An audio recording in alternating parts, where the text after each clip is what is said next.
Good morning. We're going to start reading the second Magic Treehouse book, The Night at Dawn, by Mary Pope Osborne. We're going to start with the first two chapters this morning.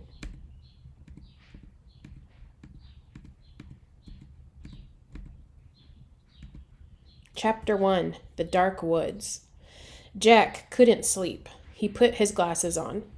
He looked at the clock. It was 5:30, too early to get up. Yesterday, so many strange things had happened. Now he was trying to figure them out. He turned on the light. He picked up his notebook. He looked at the list he'd made before going to bed.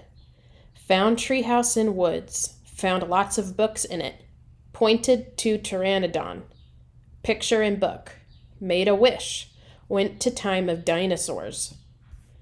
Pointed to a picture of Frog Creek woods. Made a wish. Came home to Frog Creek. Jack pushed his glasses into place. Who is going to believe any of this? His mom wouldn't believe it. Neither would his dad or his third-grade teacher, Miss Watkins. Only his 7-year-old sister, Annie, understood. She'd gone with him to the time of dinosaurs. "Can't you sleep?" Annie was standing in his doorway. "Nope," said Jack. "Me neither," said Annie. "What are you doing?" She walked over to Jack and looked at his notebook. She read the list. "Aren't you going to write about the gold medal?" she asked. "You mean the gold medallion," said Jack.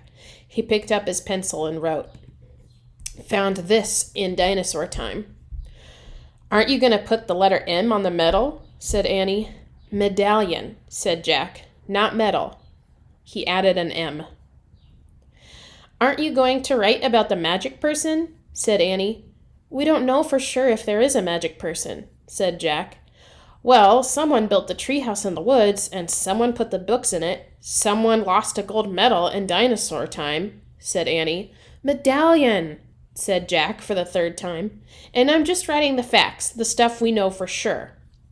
"Let's go back to the treehouse right now," said Annie, "and find out if the magic person is a fact." "Are you nuts?" said Jack. "The sun's not even up yet." "Come on," said Annie. "Maybe we can catch them sleeping." "I don't think we should go up there," said Jack. He was worried.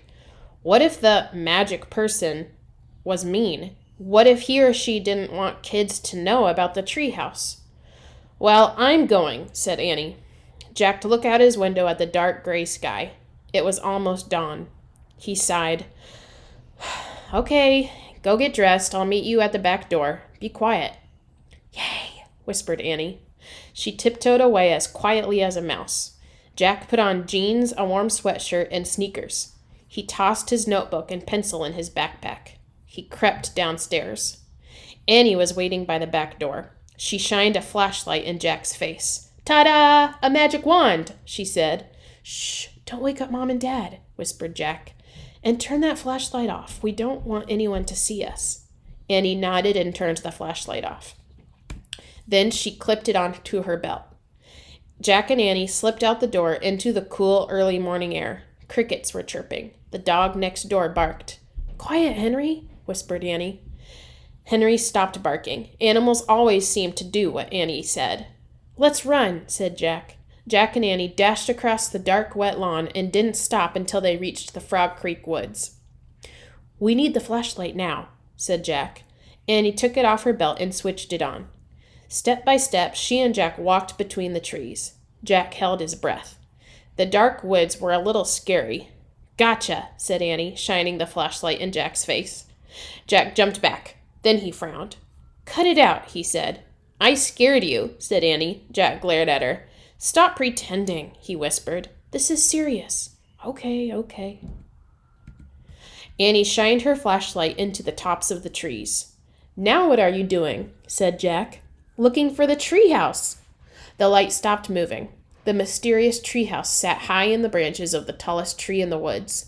Annie shined her light down the long rope ladder.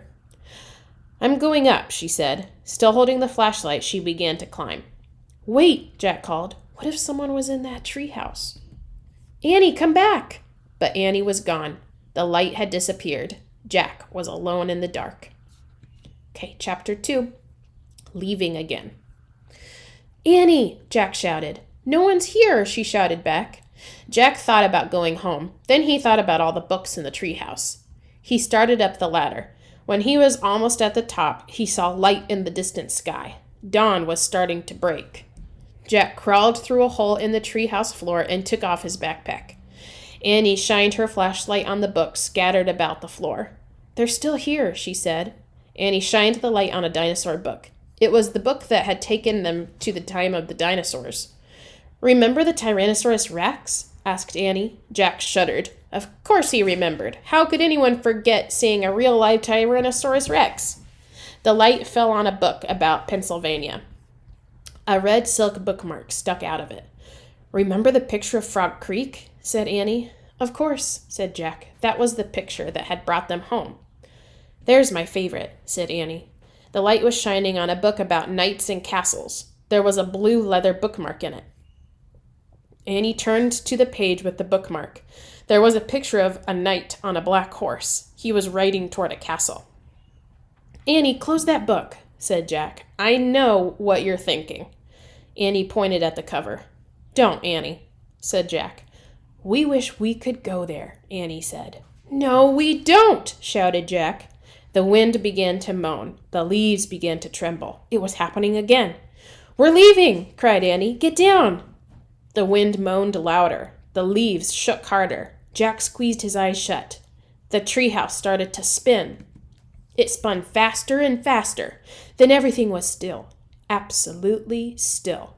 Jack opened his eyes. He shivered. The air was damp and cool. The sound of a horse's whinny came from below. "Nee!" "I think we're here," whispered Annie. She was still holding the castle book. Jack peeked out the window. A huge castle loomed out of the fog. Jack looked around. The treehouse was in a different oak tree. "Look," said Annie. Down below, a knight on a black horse was riding by. "Oh, man," said Jack. "That's incredible. But we can't stay here. We have to go home and make a plan first." He picked up the book about Pennsylvania. He opened it to the page with the red silk bookmark. He pointed to the photograph of the Frog Creek woods. "I wish—" "No," said Annie. She yanked the book away from him. "Let's stay. I want to visit the castle." "You're nuts. We need to examine the situation," said Jack. "From home." "Let's examine it here," said Annie. "Come on, Annie." Jack held out his hand. "Give it." Annie gave Jack the book. "Okay, you can go home. I'm staying," she said. She clipped the flashlight to her belt. "Wait," said Jack. "I'm going to take a peek, a tiny peek," she said. And she scooted down the ladder. Jack groaned. "Ugh, okay," Annie won. He couldn't leave without her. Besides, he sort of wanted to take a peek himself. Jack put down the book about Pennsylvania. He dropped the castle book into his pack. He stepped onto the ladder and headed into the cool, misty air. All right, chapter 3 tomorrow. See you then.